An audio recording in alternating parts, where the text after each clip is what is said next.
Proses pembersihan daging gabus ya untuk dibikin pempek.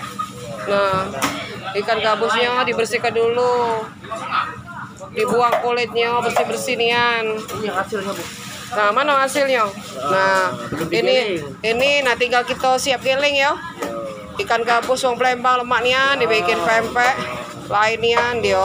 Ini orangnya ganteng. Nah, ini bapaknya ini nah. Nah, yang jual ikan gabus Pak ya, berapa sekilo? Kalau sudah geling? Oh, 85 sekilo. Sudah. Ay, mahal nih ya.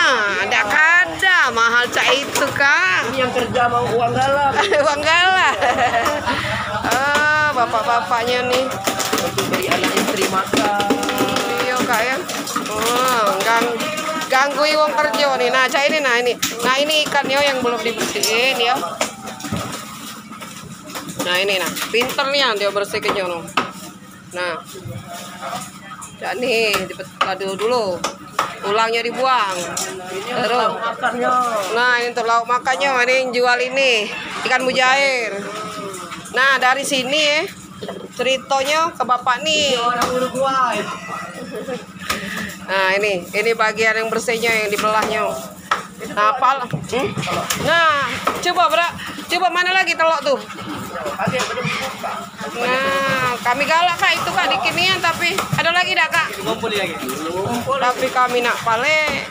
Kilonya 90 aja. Oh, kecil-kecil nian itu. Ini palanya berapa? Palanya 15 baik.